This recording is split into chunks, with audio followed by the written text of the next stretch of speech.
వచ్చుదు. అయినప్పుడు ఏమంటుంది? ప్రభు దాసుడా, నీ మాట నేను కాదనలేదయ్యా. It's a God's word. ఇది దేవుని మాట. నీ మాట చొప్పున నాకు చెప్పు.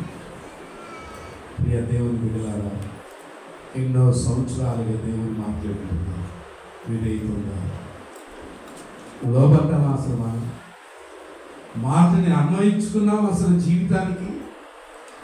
అందుకని ఈ మాట మీకు చెప్పి రెండో విషయం చూపిస్తాను.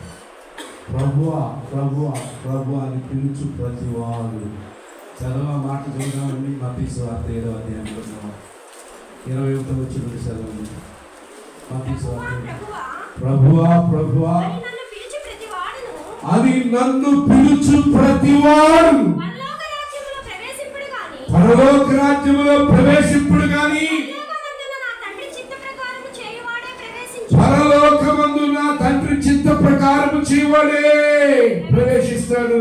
అదే కదా మరి ఏమని చేస్తుంది? నీ దాసురాలను నీ మాట చొప్పున నాకు చదువురాను గట్టిని చేయను. ఆ దినమందు అనేకులు నన్ను చూచి నీ నామమున మేము అద్భుతములు చేశాము, ప్రవచించాము, దయ్యాలు ఎల్లగొట్టాము, అద్భుతాలు చేశాము. ఏమండి ఇప్పుడు ఇంకా మీకు అర్థం అవుతుంది. చెప్తారు పరలోకానికి వెళ్ళాను, ఏసై దగ్గర నిలబడ్డాను. ఏసయ్యా, నీ నామంలో నేను ఎంతమంది ప్రార్థన చేస్తే పిల్లలు స్వస్థత జరిగేవు. అబ్బా పల్లెల్లోకి వెళ్ళినప్పుడు నేను పరిచయం చేస్తుంటే ఎన్ని తెయ్యాలి ఎలాగొట్టాను ప్రభువా. కొన్నిసార్లు నీ వాక్యంలో నేను ఏది ప్రవచించానో అదే వారి జీవితాలు నెరవేరు నీ ప్రభా. ఎంత సూపర్ సేవ చేసేది ప్రభు అంటే ఏమంటాడంటైనా నువ్వెవరో నాకు ఎట్లుంటుందో నాకండి మీరు ఆలోచించండి. ఇప్పుడు పొరపాటున సునీల్ ఏదో అవసరంలో వచ్చి మధ్యరాత్రిలో తలుపు కొట్టి పాస్టర్ గారు అన్నాడు, అయ్యా నువ్వు ఎవరయ్యా అన్నాను. ఎట్లుంది? ఇంకా మీకు అర్థమయ్యేటట్టు చెప్తాను. ఫోన్లో బాగా తెలిసిన వాళ్ళు కొన్నిసార్లు వాయిస్ గుర్తుపట్టలేకను మీరు ఎవరండి అంటారు. అప్పుడు ఎదుటి వాళ్ళ ఫీలింగ్ ఎట్లుంటుంది? నేను తెలీదా? ఎంత భయంకరంగా ఉంటుంది ఫీలింగ్. ఇప్పుడు ఏమంటాడంటే ఏసయ్యా మీరు ఎవరో నాకు చదువున్నారా అంటే మీరు ఎవరో నాకు తెలియదంటే అది బాగానే ఉంది. కొంచెం వరకన్నా తట్టుకోవచ్చు. అక్రమము చేయవారులారా అంటున్నాడు. అమ్ము చదువునా ఏమండి ఎంత భయంకరమైన 3 మాటలో మీరెవరో నాకు తెలియదు అన్నాడు. రెండోది ఏమంటున్నాడు? నేనేదో దశం భాగం ఇచ్చి సంఘం అభివృద్ధి నేను దశం భాగం ఇచ్చి ఆయన అంటున్నాడు అక్రమం చేయవారులారా అంటున్నాడు. ఎందుకన్నాడు? 10,000 రూపాయలు జీతం అయితే ఏమండి ఒక 100 రూపాయలు ఇస్తాను దశం భాగం 900 మంది చేస్తాను. అప్పుడు వాళ్ళు ఏమంటారు? అక్రమ కాదండి. ఏసై అడిగేది రైటే తప్ప చెప్పండి. 3వ మాట ఏమంటాడట? Get out. ఇది ఎందుకంటే పెద్ద మాట్లాడు గెట్ అవుట్. నా తర్వాత చదివినాను. ఇప్పుడు వినండి విధేయత అంటే. కాబట్టి ఈ నా మాట విని వాటి చొప్పున చేయు ప్రతివాడు ఈ నా మాట విని వాటి చొప్పున చేయు అది విధేయత. వాక్యం విన్నారు వింటే కాదు. వాక్యం విన్నంత మాత్రాన ఆయన ఏమంటాడంటే మీరెవరో నాకు తెలీదు, అక్రమం చేయవాళ్ళరా get out of my presence, నా సన్నిధిలో మీరు బయటకు పోండి అంటాడట. ఎందుకని మీరు విన్నారు కానీ నా మాట విన్నారు కానీ వాటి చొప్పున మీరు ఏమండి మరేమేం చేస్తుంది తెలుసా? విన్న దాని చొప్పునే ఉంటుంది. ఇది ప్రభు దాసు నీ మాట చొప్పున నాకు అప్పగించేసుకున్నాను. కంప్లీట్ ఒబీడియన్స్ చూపించేసి నీ ఇష్టం అంటే మామూలు మాటలో చెప్పాలంటే నీ ఇష్టమయ్యా, నువ్వేం చేస్తున్నా పర్వాలేదు, ఐఎమ్ రెడీ. ఉందా ఇది? నెంబర్ 2 రెండవ ఒబీడియన్స్ చూపిస్తాం. మత్తయి సువార్త 2వ అధ్యాయం 24 వచ్చిన చదువు. అయితే మా మత్తయి సువార్త 1వ అధ్యాయం 24 యోసేపు నిద్ర మేల్కొని ప్రభుదూత తనకు ఆజ్ఞాపించిన ప్రకారము ఏం చేశాడ? తనకు ఆజ్ఞాపించిన ప్రకారము చేసి, మత్తయి సువార్త 1వ అధ్యాయం 24 వచ్చిన ప్రియులారా, యోసేపు నిద్ర మేల్కొని ప్రభుదూత తనకు ఆజ్ఞాపించిన ప్రకారము చేసి తన భార్యను. Number 2 the obedience of Joseph. యోసేపు విధేయత. మనకు తెలుసు కదా, ఇందాకే చెప్పాను కదా ఆ మాటలు. మరియమ్మ గర్భవతి అని వినగానే చూడండి, అది కూడా చూద్దాం. 19 వచ్చినాను. ఆమె భర్త అయిన యోసేపు నీతివంతుడై ఉండి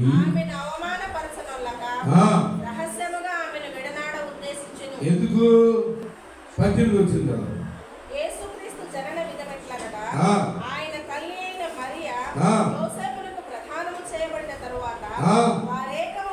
అది స్పెషల్ వర్డ్. వారు ఏకము కాక మునిపే ఏమన్నారు? మరియమ్మ గర్భవతి. ఇప్పుడు చెప్పండి ఏమండి? అప్పుడు ఏమంటారు? ఏది చదివేది కదా, రహస్యముగా. ఎంత మంచోడు పాపం కదండి. మనమైతే కోర్టులో కేసు పెట్టాము ఏమండి, లేకపోతే ఏమంటాం? పరువు నష్టం అంటారా? నాకు ఆ మాట తెలుగు వస్తారు. పరువు నష్ట దావా ఏమండి? అది ఏమండి, మనకు 1,00,000 రూపాయలు వచ్చేయంటే ప్రధానం జరగడానికి 5 లక్షలు వేస్తాను కదా. ఇంకెవరు వచ్చి చేసుకుంటాడండి? మా అమ్మాయినే. లేకపోతే ఎంత అవమానపరిస్తే మా ఇంటి పొరుగు ఏమైంది అని ఎంత భయంకరంగా ఉంటుందో. కానీ ఈ మంచోడి పాపం రహస్యంగా. కానీ గమనించండి పిల్లారా, అంటే మైండ్లో వదిలిపెట్టాలని ఉందా, లేకపోతే ఎట్టగట్టే రహస్యంగా కాపురం చేద్దామని ఉందా? చెప్పండి. కంప్లీట్గా డిసైడ్ అయిపోయారు. ఇంక నవ్వు ఇలాంటి అమ్మాయితో నేను కాపురం చేయడానికి వీల్లేదు. నవ్వు ఇప్పుడు గాబ్రియల్ గారు మాట్లాడుతున్నాడు. ఏమండి? గాబ్రియల్ గారు మాట్లాడుతున్నాడు. ఏమని చూడండి. ఇప్పుడు అక్కడ నుండి గాబ్రియల్ గారి సంభాషణ. అతను ఈ సంగతుల గురించి ఆలోచించుకొని చూడగా, అంటే ఎంత కన్ఫ్యూజన్ అయ్యాడు ఆలోచిస్తున్నాడంటే మానసికంగా ఎంత కృంగిపోయాడో, నలిగిపోయాడో. ఇదేందులో ఎవరికి జరగంది, నాకే జరిగిందా, మా ఇంట్లోనే జరిగిందా?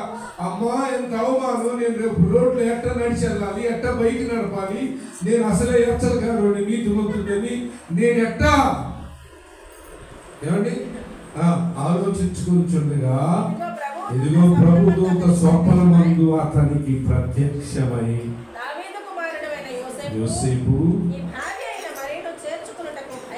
అర్థమైందా? ఏం చూసాడు? భయపడిపోయాడు. యోసేపు భయపడిపోయాడు. కానీ ఆలోచనలో పడ్డాడు, భయపడిపోయాడు.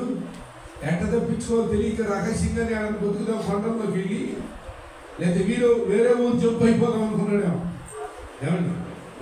చెప్పండి. భయపడకము, ఆమె గర్భము ధరించినది. ఆ మాట అసలు యోసేపు ఎంత అర్థం చేసుకున్నాడు.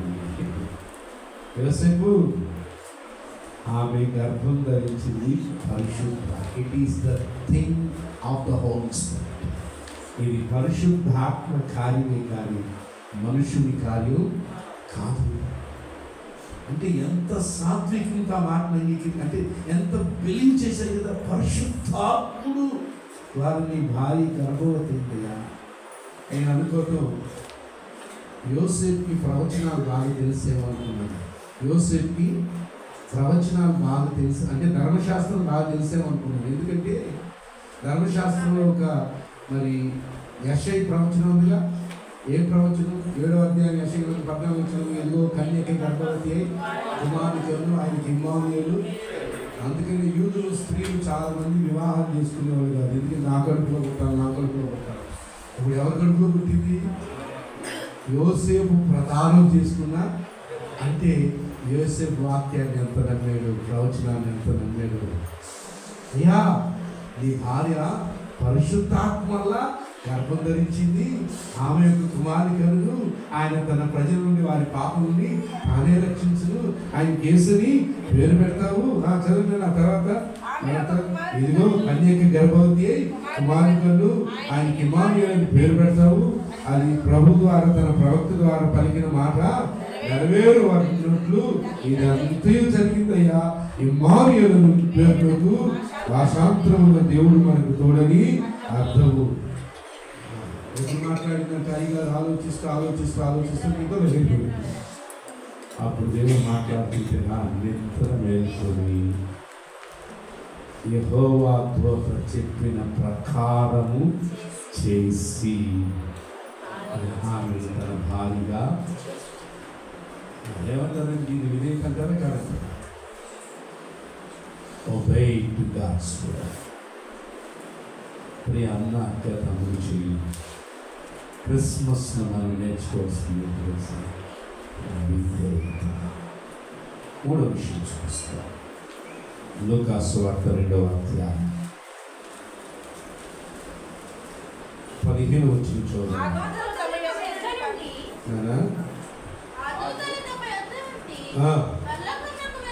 వెళ్ళిన తరువాత ఆ గొర్రెల కాపరు జరిగిన ఈ కార్యము ప్రభువు మనకు తెలియజేయించి ఉన్నాడు. మనము బెత్లెహేము వరకు వెళ్ళి చూతుము రండని. చాలు. ద ఒబీడియన్స్ ఆఫ్ షెపర్డ్స్, కాపరుల విధే. ఏమండి, ఇది కూడా మనకు తెలుసు. సందర్భం గొర్రెలు కాసుకుంటూ ఉన్నారు పొలంలో. అకస్మాత్తుగా మరలా గాబ్రియల్ గారు, అసలు గాబ్రియల్ గారు ఎంత రోల్ ప్లే చేశారండి. నేను నేర్చుకున్న పాటలు ఏంటంటే గాబ్రియల్ గారు కానీ మీకు సంబంధం లేదు, నేను సేవకుడు కాబట్టి నేను పరిచయించిన గాబ్రియల్ గారు ఎంతో ఇదే చూపించేవాడు. గోటు ఏమంటే ఈ మాటలు చెప్పమంటే చెప్పడం కష్టమే కదా. లాస్ట్లో చూపిస్తున్నాను ఇదే ఏమండి. గాబ్రియల్ ఇక్కడ మరియమ్మకి ఏమి చెప్పాము? గర్భవతిని. ఏమంటే ఎంత పేరు కావాలో మాట చెప్పాలంటే ఇట్లా యోసేపు చెప్పాము, వదలాలనుకుంటున్నాడు. వదలొద్దు, ఆమెను చేర్చుకోమని పరిశుద్ధాత్మ గారు గర్భవతిని చెప్పు. ఇదిగో పొలం దగ్గరికి పొలంలో ఉన్నారు, వాళ్ళకి చెప్పు. ఏమని? ఇదిగో ప్రజలందరికీ కలుగు మహా సంతోషకరమైన సువర్తమానం నేను మీకు తెలియజేస్తున్నాను. దావీదు పట్టణమందు నేను రక్షకుడు మీ కొరకు పుట్టినాడని చెప్పు. ఇదిగో ఇదే మీ కాలువలు, పొత్తి గుడ్డలతో ఆయన చుట్టుపడి తొట్టిలో పరుండబెట్టి ఉంటారు అని చెప్పు. అంతకే తంటారు గాబ్రియల్ గారు కూడా వచ్చి చెప్తే ఇప్పుడు ఏంటండి వాళ్ళు జ్ఞానులా అజ్ఞానం చదువుందా లేదా? కానీ వాళ్ళ ఇదే ఎంత గొప్పగా ఉంది. వాళ్ళ చదవగా వచ్చిన చదవండి. ఆ దూతలు తమ యొద్ద నుండి నీకు అర్థమవుతుందా? గొర్రెలు ఏమంటే అసలే మనం అనుకోండి కానీ గొర్రెలు కంట కొంచెం గొర్రెలు కాసేవాడు కొంచెం ఏముంటుందట అమ్మా ఎర్రు అంటే సామెత అండి. మళ్ళీ ఇక్కడ గొర్రెలు కాపాటలు చేసుకోవడం చేసారు. సామెత కొంచెం వెర్రు ఉంటుంది. కానీ వీళ్ళకి లేదా వెళ్తాను. నేనేమన్నా తెలుసా? మాతో మాట్లాడిన వాళ్ళు ఎక్కడి నుండి వచ్చారు వీళ్ళు? అబ్బో వాట్ ఏ బ్యూటీ. చదివా? ఆ గొర్రెల కాపరులు జరిగిన ఈ కార్యములు ఎంత తెలియండి. వాళ్ళు పరలోకంలో వచ్చారని గ్రహించారు. రెండోది ఇది ప్రభువు చెప్పిన మాటలు ఇవి. These are not there words. ఎవరో వచ్చి మాకు చెప్పారే వాళ్ళ మాటలు కాదు ఇవి. ఇవి దేవుని మాటలు. చదువురా ఏంటంట? మనము బెత్లెహేము వరకు వెళ్ళి చూతుము రండని ఎవరు మనందరికీ తెలుసు. వారి గొర్రెలు విడిచిపెట్టేశారు. గాబ్రియల్ గారు ఏదైతే చెప్పారో ఆ పని చేయడానికి పూనుకుని వారు బెత్లెహేముకు వెళ్ళి ఆ పశువుల తొట్టిలో పరుండబెట్టబడిన ప్రభువు చూసేవారు. నాకు ఆడ చాలా ఇష్టపడిన మాటలు ఏంటంటే ఇవి ప్రభువు మాటలు. ఎవరి మాటలు అన్నారండి. దేవుడే మనకు తెలియజేశాడు. ఇది ప్రభువే మనకు తెలియజేశాడు. ఇది ప్రభువు తెలియజేసింది. ఇది అన్న అక్క తమ్ముడు, ఎన్నిసార్లు దేవుడు నీతో మాట్లాడుతున్నప్పుడు ఇది దేవుడే నాతో మాట్లాడుతున్నాను ఆలోచించేవాడు. మనకు అలగటం మరి ఎక్కువ కదండి. పాస్టర్ గారు నా గురించే చెప్పాడు వాటిని అడుగుతారు కదా. ఒక 2-3 వారాలు మొహం ఇంత రావును పెట్టుకుంటారు. పాస్టర్ గారు వందనాలు చెప్పినా చెప్పలేదు. అందుకు చెప్పాల్సి వచ్చిన వందనాలు అని అంటారు. ఈ లోపల పాస్టర్ గారి గురించి వాళ్ళు ఇల్లు ఏకేసి ఉంటారు.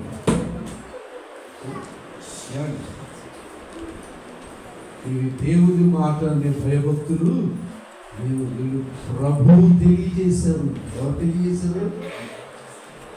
4వ అభివృద్ధి చూపిస్తారు. మత్తయి సువార్త 2వ అధ్యాయం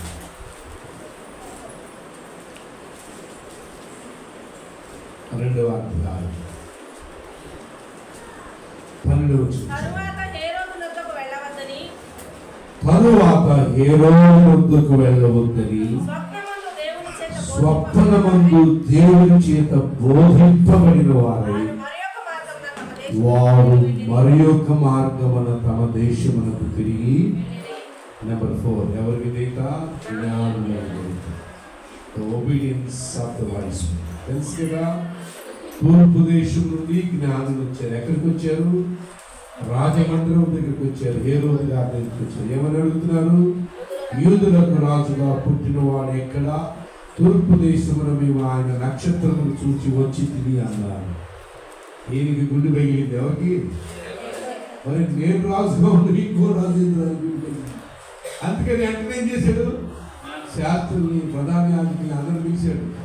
ఇదిగో ధర్మశాస్త్రం తిరగేయండి, ధర్మశాస్త్రాన్ని తిరగేయండి. వీళ్ళేదో విచిత్రంగా వచ్చారు. తూర్పు దేశం ఎవరో యూదుడు రాజంట పుడతాడంట అని వచ్చారు. తిరగండి. అసలు యూదుడు రాజుని గురించి నేను కాదు ఇంకో రాజుని గురించి ఎవరు రాశారు, ఎక్కడ రాశారు తిరగండి అంటే వాళ్ళు తిరిగేసి శాస్త్రులు మీకా గ్రంథం దగ్గరికి వచ్చారు. యూదా బెత్లెహేమా ఎఫ్రతా, నువ్వెంత మాత్రము స్వల్పమైన దానం కాదు, నీలో నుండి ఇశ్రాయేలు ఏలబోవాడు. ఇక చెప్తుంటే ఎంత టెన్షన్ ఉంటుందో ఎవరికి? గ్రామాల్లో చూడాలి టెన్షన్. ఎవరికి?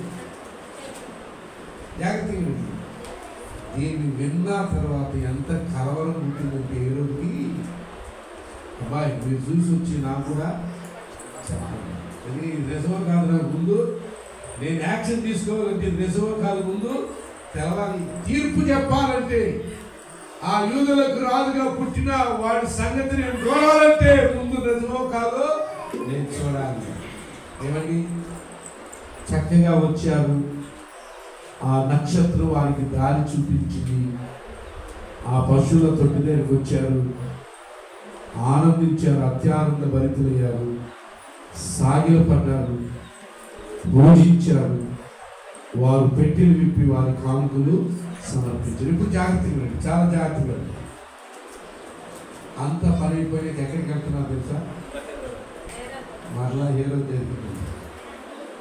హేరోదు దగ్గరికి బయలుదేరితే ఇప్పుడు మరలా దేవుని దూత వచ్చారు. ఏమంటున్నాడు? మీ రూట్ మార్చుకోవాలయ్యా, మీ రూట్ మార్చుకోవాలి. ఏమండి నేను ఇక్కడ ఎందుకు జ్ఞాపకం చేస్తుంటే రూట్ మార్చుకోవటానికి కూడా ఏం కావాలి తెలుసా? ధైర్యం కావాలి. ఎవరి మాట అది?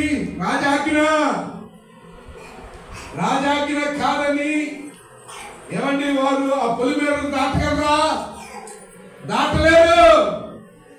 ఎందుకంటే టైం క్యాలిక్యులేట్ చేసుకుంటాడు. నా మందిరంలో నుండి అంటే అంతఃపురం నుండి బెత్లెహేము ఎంత దూరం, ఎందుకంటే నీళ్ళకి తెలియకపోవచ్చు, ఎవరికి జ్ఞానులకు తెలియకపోవచ్చు. వాళ్ళు వేరే దేశస్తులు, తూర్పు దేశస్తులు, బబులోను రాజ్యానికి సంబంధించిన వారు. వాళ్ళు ఇక్కడికి వచ్చారు, వాళ్ళకి తెలీదు. అంతఃపురానికి బెత్లెహేమ్కి ఎంత టైమింగో, ఎంత దూరమో, ఎన్ని కిలోమీటర్లు తెలుసు. వెళ్ళి రావడానికి అక్కడ ఒక 1/2 hour స్పెండ్ చేసిన మళ్ళీ రావడానికి ఎంతో. ఈ రోజు టైం.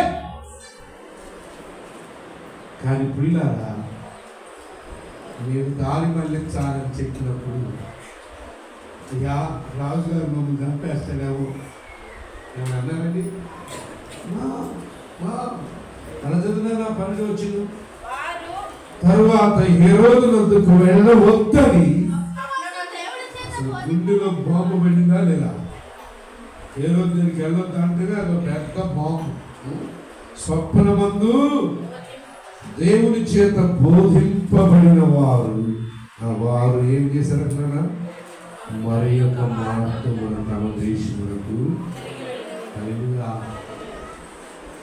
నాకు ప్రతి వర్డ్ ఆశ్చర్యం. మరి యొక్క మార్గం అంటే ఇంకొక వాళ్ళు వచ్చిన దారిలో వెనక్కి వెళ్ళడం అయితే వాళ్ళకి తెలుసు, వాళ్ళ ఊరికి వెళ్తారు. ఇప్పుడు ఇంకో దారి ఎతకాలంటే ఎంత కష్టమైంటుంది వాళ్ళకి. ఈచ్ సింగిల్ వర్డ్ బైబిల్లో చాలా లెసన్స్ నేర్చుకోవచ్చు. మరొక దారి అంటే ఇదంతా ఎందుకు చెప్తుంది? ఎంత విధేయత చూపించారు. They searched for another way to reach their own place. వారి సొంత ప్రాంతానికి, సొంత దేశానికి వెళ్ళటానికి దేవుని మాటకి విధేయత చూపించి ఎంత రిస్క్ తీసుకున్నారంటే, ఈ రిస్క్ అంతా కారణం ఏంటో తెలుసా? ఒబీడియన్స్. ప్రియ అన్నాక తమ్ముడు చెల్లి, మరి మా విధేయత ఏమంటే నేను ఇలా అడుగుతాను ఈరోజు. నేను 10 సంవత్సరాల నుండి క్రైస్తవులు అండి అన్నవాడు చేయకపోతే ఏం పర్లేదు, నేనేమాత్రం చేయదు. ఓకే, అర్థమైందని నేను తెలుసుకున్నాను. మరి చేతులు ఎత్తిన వాళ్ళతో మాట్లాడుతున్నాను. ఈ 10 సంవత్సరాల్లో 10 వాక్యాలకు లోబడి నేను నడుస్తున్నానని నేను చెప్పగలిగి ఇప్పుడు 3వ విషయం చెప్పండి. కానీ 10 వచనాలు బైబిల్లో ఒక 10 వచనాలు ఇలా చెప్పియండి, అవి నాకు నేర్పించండి, నాకు బుద్ధి వచ్చిందండి, నేను మార్చుకున్నానండి, నేను ఆ వాక్యానుసారంగా నడుస్తున్నానండి. ఎంతమంది చెప్పగలరా? So Christmas is the festival of obedience. Christmas విధేయత. చివరి మాట చూపించగా చివరి మాట విధేయత అవసరం ఏసైతే. క్రిస్మస్లో ఏసైని ఏం చేశాడు తెలుసా? విధేయత చూపించాడు. చదువుదామా? ఫిలిప్పీయులకు రాసిన 2వ అధ్యాయం. మనందరికి తెలిసిన వచ్చింది. ఫిలిప్పీయులకు రాసిన పత్రిక 2వ అధ్యాయం 6వ వచనం నుంచి చదవండి. ఎవరంటే ఆయన దేవుని స్వరూపము కలిగిన వాడయుండి దేవునితో సమానముగా ఉండుట విడిచిపెట్టకూడని. అంటే ఆ వచ్చిన వారికి ముందు ఆలోచిద్దాం. ఆయన ఎక్కడ ఉండాలి? దేవుని సింహాసనం మీద ఉండాలి. దాన్ని విడిచిపెట్టుట భాగ్యమని అయినా ఎంచుకోలేదు. చదువున్నాను. చూసావా ఎంత విధేయత? మనుషుల పోలికగా పుట్టి దాసుని స్వరూపము దాల్చి తానే రిక్తునిగా చేసుకుని మరియు ఆయన ఆకారమందు మనుష్యుడిగా కనబడి మరణము పొందినంతగా.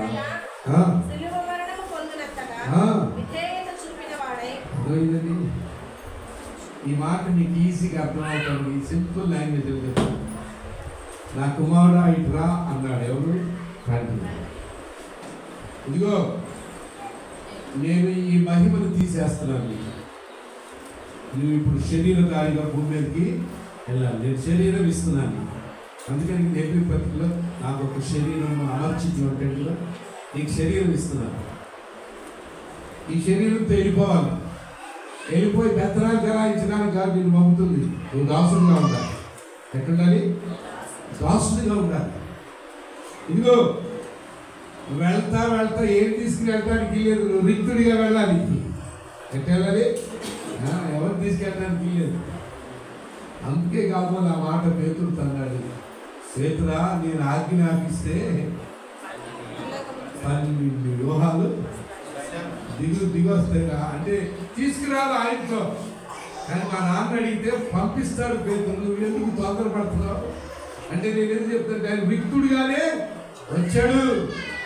అందుకనే పిలాతు దగ్గర మాట్లాడాడు, నేను యూదుడైతే నన్ను సిలువేయటానికి నిన్ను అప్పగించినప్పుడు నీకు అప్పగించకుండానట్లు నా జనాభా నాకు ఉండేవాళ్ళు కదా అంటే ఎలా వచ్చాడు, రిక్తుడిగానే వచ్చాడు.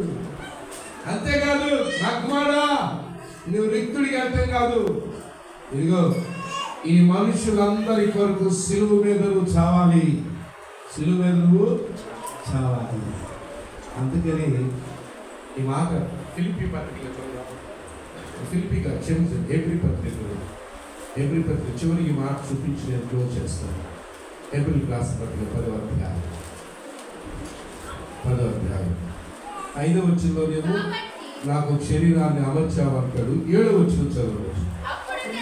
అప్పుడు నేను గ్రంథపు చుట్టలో నన్ను గూర్చి వ్రాయబడిన ప్రకారం దేవా నీ చిత్తము నెరవేర్చుటకు ఇదిగో నేను వచ్చి ఉన్నానంటిని. ఏంటంట దేవా గ్రంథపు చుట్టలో నా గురించి ఏమి రాశావో నీ చిత్తాన్ని నెరవేర్చడానికి నేను వచ్చి ఉన్నానంటిని. హల్లెలూయా. అర్థమైందా నా భాష అర్థమైందా? కుమారుడా ఇట్రారా, నీకు మహిమ తీసేసి శరీరం ఇస్తున్నాను. ఓకే డాడీ, ఈ శరీరంతో నువ్వు పెత్తనం చెలాయించకూడదు, దాసుడిగా ఉండాలి, అందరి కొరకు పని చేయాలి, అందరి కాళ్ళు కడగాలి అంటే ఓకే డాడీ. అంతేకాదు నువ్వెంతా ఇక్కడి నుంచి ఏమని తీసుకుని వెళ్తావేమో, ఏం తీసుకెళ్ళవాక. అందుకని ఏమని సత్రం వద్దు, ఆయనకి లేదు, స్థలం లేదు. మనిషి కుమారుడు తలవాల్చుకోవడానికి స్థలం లేదు, ఆయన సమాధి చేయడానికి ఎందుకని ఎట్టొచ్చాడు, రిక్తుడికి వచ్చాడు. ఏమి లేదు, అన్ని ఆయన అరువు తీసుకున్నాయి. ఆయన సొంత లేదు ఈ భూమి మీద, అన్ని అరువు తీసుకునే బతికాడు. ఏమండి అంటే రిక్తుడిగా వచ్చాడు. నువ్వేం తీసుకెళ్తానికి లేదు ఆయన అంటే అలాగే తండ్రి, ఇదిగో నిన్ను వారికే పంపిట్లా, అక్కడికి వెళ్ళి చాలా తగ్గించుకోవాలి. నేను పరలోకం నుండి వచ్చాను అని నువ్వు చెప్పకూడదు, నువ్వు ఏం చేయాలి, తగ్గించుకోవాలి. నాకు కూడా చివరి మాట ఇంకోటి ఏం చేయాలి తెలుసా, వెళ్ళి భూమి మీద నువ్వు చేయాల్సింది ఏంటో తెలుసా, మనుషులందరి కొరకు శివుడి మీద ప్రాణం పెట్టాలి. అదే ఇప్పుడు ఈ ఏప్రిల్ పత్రికలో పౌలు గారు రాస్తుంది. గ్రంథపు చుట్టలో నా గురించి రాసిన వాటిని దేవా నీ చిత్తమును నెరవేర్చుటకు నేను వచ్చింది. I have come to fulfil thy will. మళ్ళీ క్రిస్మస్లో కూడా ఆ పశువుల తొట్టిలో, ఎందుకంటే ఆయన ధనవంతుడై ఉండి మన దారిద్ర్యం వల్ల మనలను ధనవంతులు చేయడానికి ఆయన దరిద్రుడు. ఆ పశువుల తొట్టిలో పరుండబెట్టబడిన యేసు ప్రభువు ఏం కనపడుతుందో తెలుసా, నేను నా తండ్రి చిత్తాన్ని నెరవేర్చడానికి నేను వచ్చాను, తగ్గించుకున్నాను. అయితే ఆ విధేయత ఎంతవరకు చూపించాడంటే పశువుల తొట్టిలో నుండి శిలువ మరణం వరకు కూడా ప్రవేశించాడు. మీ అన్న అర్థంలో వచ్చాడు. ఒకసారి మనం ప్రశ్నించుకున్నాను. We're celebrating Christmas. నేను సెలబ్రేట్ చేసుకోవద్దని చెప్పాను. I'm not against the celebration. నాకు నేను కోరేది ఏంటంటే ఫిజికల్ సెలబ్రేషన్తో పాటు స్పిరిచువల్ సెలబ్రేషన్ కూడా కావాలి. స్పిరిచువల్ సెలబ్రేషన్లో ఈరోజు నా ప్రశ్నగా వాక్యం ప్రశ్నిస్తుంది. ఈ క్రిస్మస్ దినాల్లో దేవుని మాటను ఎంత విధేయత చూపిస్తారు.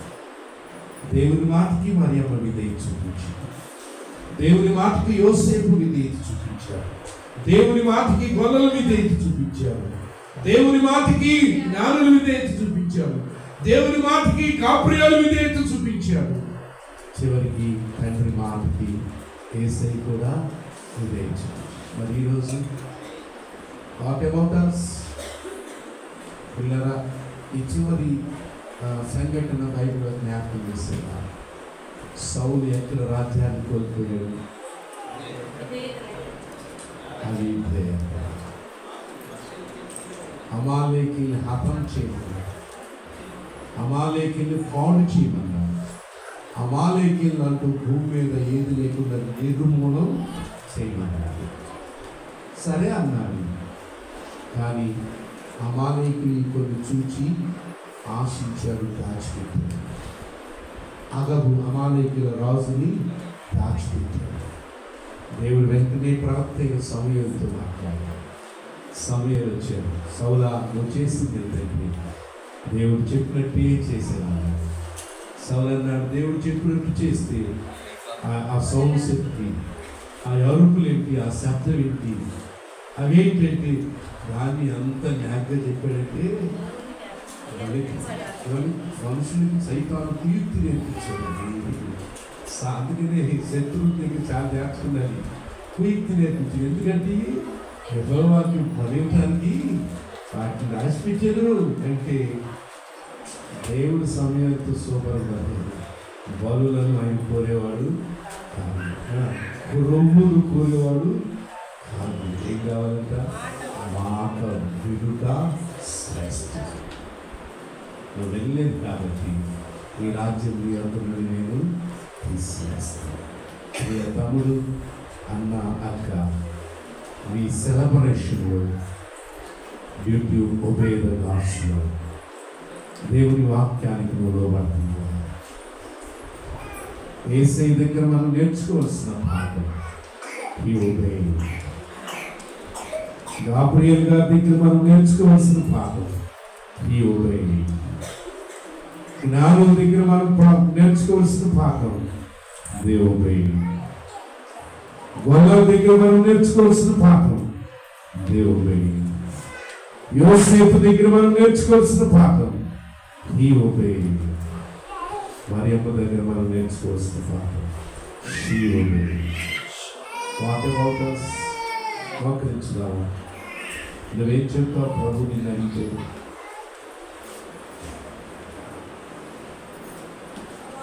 ఈ 10 సంవత్సరాల భక్తి జీవితంలో ఎన్నో వందల ప్రసంగాలు విన్నారు, ఎన్నో వేల బైబిల్ వచనాలు ఎన్నో మార్లు వినపడుతూ వచ్చినాయి.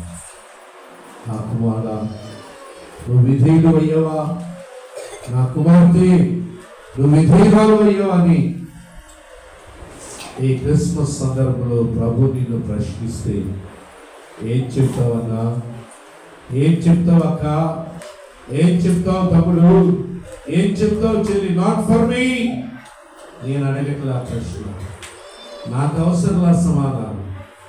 నిన్ను దర్శించేవాడు, నిన్ను ప్రేమించేవాడు, నీ కొరకు భూలోకానికి వచ్చినవాడు, నీ పాపాలు ఆయన మీద వేసుకుని మోసినవాడు, నీ కొరకు సిలువను సహించినవాడు, వేలాడినవాడు, నీ కొరకు రక్తాన్ని చిందించినవాడు, మరణించినవాడు, సమాధి చేయబడిన వాడు, 3వ దినాన మృత్యుంజయుడై లేచినవాడు, తండ్రి కుడిపార్శ్వన ఉండి నిత్య విజ్ఞాపన చేస్తున్నవాడు, పరలోక పౌరసత్వాన్ని ఇవ్వటానికి పరలోకములో నీ కొరకు ఇల్లు నిర్మించుతున్న ప్రభు ఈ 2023వ సంవత్సరపు క్రిస్మస్ సెలబ్రేషన్ లో నిన్ను అడుగుతున్నాడు, how much you obey to మీ.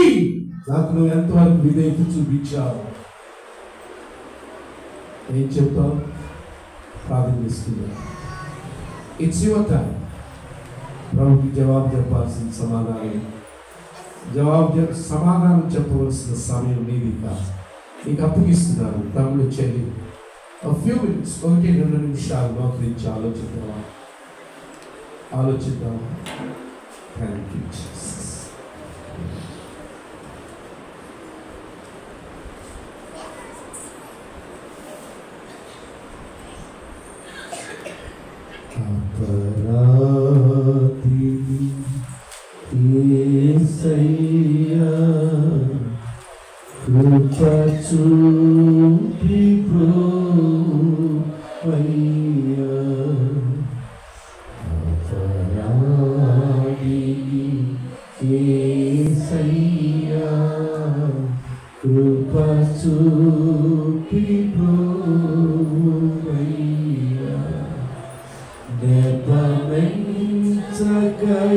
నీ కృపలో నెపమెంచకయ నీ కృపతో అపరాధములను క్షమించు అపరాధములను క్షమించు అపరాధిని యేసయ్యా కృప చూపి ప్రోమయ్యా నేను అపరాధం ప్రభువా నిజమే నీ మాటకి నేను విధేయత చూపించినట్టు నన్ను క్షమించి నీ కృప చూపు ప్రభువా ఇకనైనా విధేయత అంటే ఎంత ప్రాముఖ్యంగా నేర్చుకున్నాను. ఈ రోజు నుండి ఈ వాక్యాన్ని నా జీవితానికి అనుభవించి నీకు విధేయత చూపిస్తాను ప్రభువా. అపరాధి నన్ను క్షమించండి ప్రభు బాల దగ్గరికి ప్రవేశిద్దామా. ఈ సమయంలో మన మధ్యలో ఉన్న స్పర్జన్ గారు ముందుకు వస్తారు. అలాగే సునీల్ రాజా